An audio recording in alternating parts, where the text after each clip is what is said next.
Hello বন্ধুরা, বন্ধুরা দেখেছো আজকে আবার মটন হচ্ছে। এই দেখো মটনের পিসগুলা দেখে নেও। এই যে দেখো এখানে পেঁয়াজ, টমেটো, পেঁয়াজ পাতা, ধনিয়া দিয়ে, কাঁচা ধনিয়া দিয়ে, আস্ত ধনিয়া দিয়ে ভালো থেকে পেঁয়াজগুলোকে করে নিয়েছি, মজিয়ে নিয়েছি সুন্দর করে। এখন দিয়ে দিব মটনগুলো, না বাকি মশলাগুলো দিয়ে দিব। এই যে দেখো একের পর এক মশলা দিয়ে দিলাম। জিরা ধনিয়ার গুঁড়া, গোলমরিচের গুঁড়া, কাশ্মীর লঙ্কার গুঁড়ো, নর্মাল গুঁড়ো। এখন মশলাটাকে ভালো করে কষিয়ে তারপরে দিয়ে দিব মটনগুলো। এই যে দেখো এখানে আদা, রসুন, মরিচ। আজকে মিক্সচারটা আমার খারাপ হয়ে গেছে, দুর্ভাগ্য বিষয়। সবগুলোকে কুটে দিয়ে দিলাম। আদা, রসুন, সঙ্গে আছে কাঁচা মরিচ, সেগুলোকে ফুটে দিয়ে দিলাম। তো দেখো আমার মশলাটা সাবধানো হয়ে গেল। এবার দিয়ে দিলাম মটন। কি সুন্দর সাবধানো হয়ে গেল। এবার দিয়ে দিলাম মটনগুলা। দেখেছো মটনটাকে ভালো থেকে নাড়িয়ে ছাড়িয়ে এর সঙ্গে দিয়ে দিব আলু।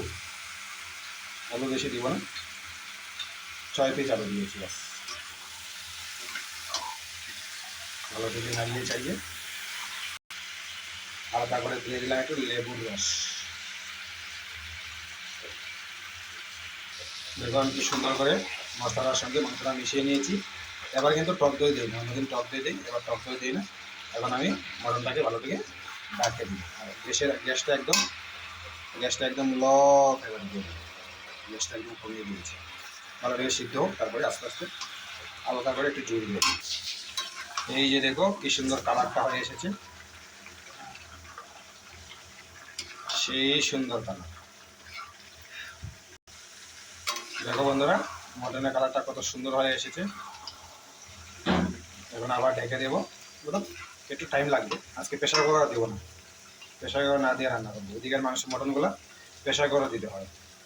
লগে হচ্ছে আবার চিকেন, কারণ এসে একদিনে মটন খায় না, এর জন্য চিকেন রান্না হয়।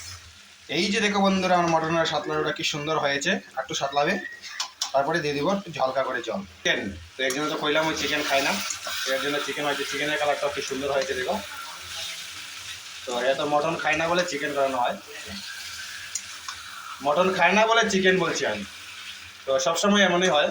তো আমরা চিকেন খাইলে ও, আমরা মটন খাইলে ও চিকেন খায়। তো দুটোটাই রান্না করতে লাগে, আর বাদ বাকি তো একটাই রান্না হয়। চিকেনটা সস্তা বলে বেশি খায় আর কি, আর আমরা মটনটা দাম বেশি বলে মটনটা খাই। তো কষা, তো একটু কষা হলে জল দিয়ে দিব। তো আমার মটনটা আর চিকেনটা কেমন হয়েছে তোমরা একটু কমেন্ট করে অবশ্যই বলবে, ভুলবে না কিন্তু। ঠিক আছে। তো আর ভিডিওটা বেশি লম্বা করতে চাই না, আর বাকিটা শর্ট ভিডিওতে দিয়ে দিব। তো দেখো চিকেনটা কি সুন্দর হয়েছে। আর আমি কিন্তু তোমরা আগেই জানো আমি কিন্তু ভিডিও এডিট করি না, একদম ডাইরেক্ট। তো এডিট করতে আমার সময় নাই, আর আমি মোটামুটি একটু পারিও না। তো আমি যেরকম পারি এরকমই ভিডিও করি। তো তোমাদের কেমন লাগে আমার ভিডিওটা একটু কমেন্ট করে জানাবে। আর ভিডিওটা আমি বেশি লম্বা করতে চাই না। তো আমার চিকেন আর মটন কষাটা যদি একটু ভালো লাগে অবশ্যই একটা লাইক করে দেবেন, একটা কমেন্ট করে দেবেন, আর ভালো লাগলে শেয়ার করে দেবেন। ওকে বাই বাই, বাকিটা শর্ট ভিডিও দেখে নেবেন। ঠিক আছে।